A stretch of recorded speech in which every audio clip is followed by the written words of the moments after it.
The media has zero interest in not one, not two, not three, but 4 vets who actually served with Tim Walz coming forward to say he's a coward and he abandoned them at their greatest moment of need. Zero coverage from New York Times and CNN and Washington Post. But this scuffle over whether Trump inappropriately took pictures at a place Joe Biden's already taken pictures and released them as campaign efforts, that's dominated the news media now for 8 days. What do you make of it? And not a single reporter has decided to dig in, mainstream reporter, dig in and see if Joe Biden had used that same area, as you pointed out, to do some sort of political statements or pictures. It's really outrageous what's happening to our media in Washington, D.C. Look, I watched your interview yesterday with the 4 vets.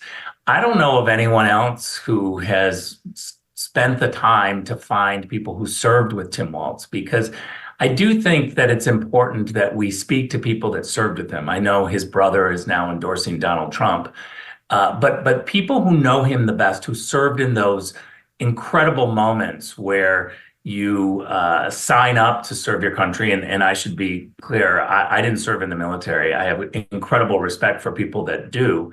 But what I think is really terrible, and my friends who have served in the military are really outraged about, is to pretend that you had this valor moment when you actually didn't. When you actually were in the heat of the moment, you fell back. And this is something that's real to me. When I became U.S. ambassador to Germany, I didn't have military experience, and I felt like my chief of staff should be somebody who really understands the military even more than me.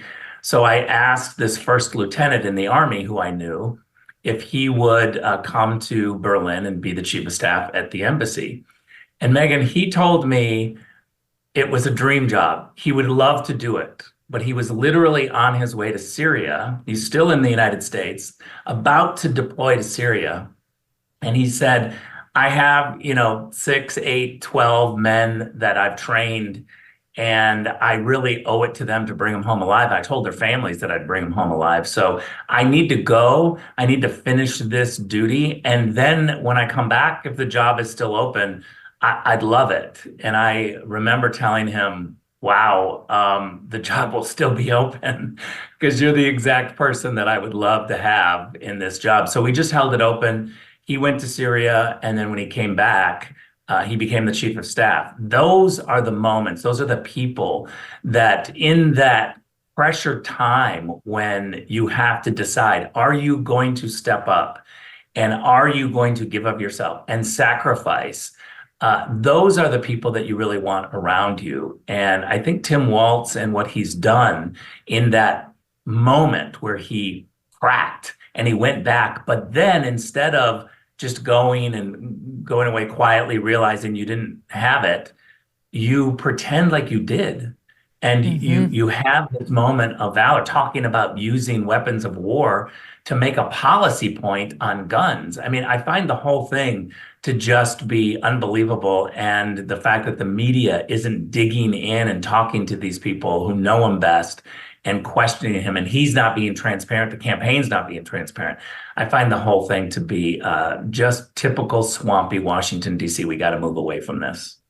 It is amazing to me that this media has the nerve not only to ignore these guys, right? But then they take this controversy over what's happening at Arlington and try to blow it into a week plus story without pointing out the fact that Trump is allegedly in trouble here because he accepted the request, the invitation of the Gold Star families to honor the fallen, their fallen loved ones.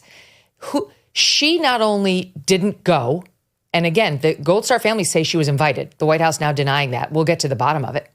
But she not only didn't go, she's part of the administration that sent them to begin with.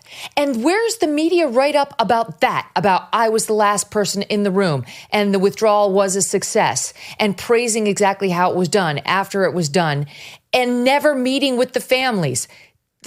None of that, right? That no one's talking about the fact that she has made zero time for these grieving Gold Star families.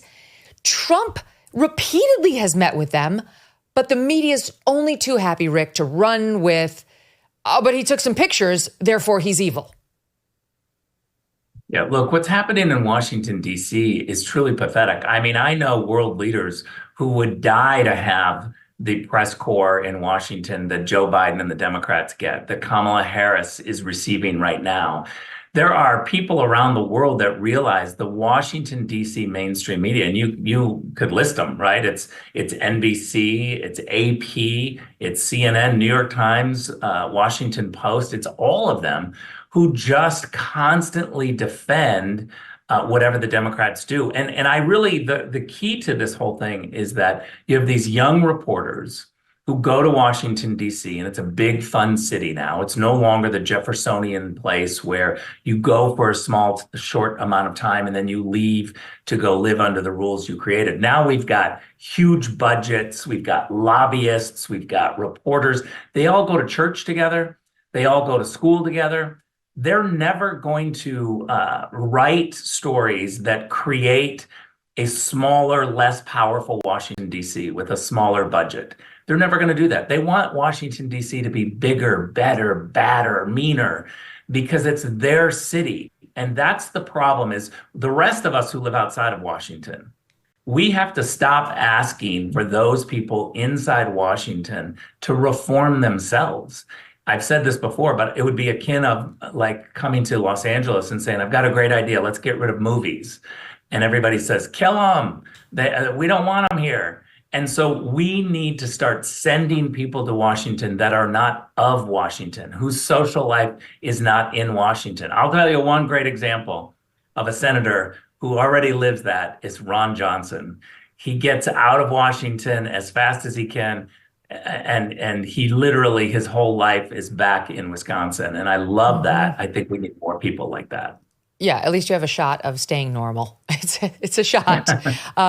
I do want to give you, here's Christy Shamblin. She's the mother-in-law of Marine Corps Sergeant Nicole Gee, who served and was killed at Abbey Gate. And Christy actually spoke at the Republican National Convention, so she may look familiar or be familiar to our audience, but she went on CNN, and here's what she said about the invitation.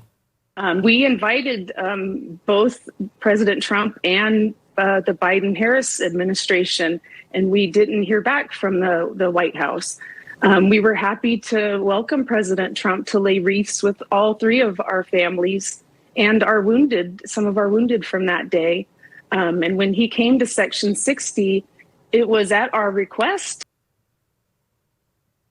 Okay, so there you have it. Now, NBC News reports that the White House denies that they were invited. NBC News does not quote Christy Shamblin and say, we heard it specifically on the record from a Gold Star mom that the invitation was extended, nor does it appear they did the legwork to figure out to whom did she send the invitation. They just report it. They just go with it. No, they weren't. No, it didn't surprised? Happen. It's NBC not News. In the least.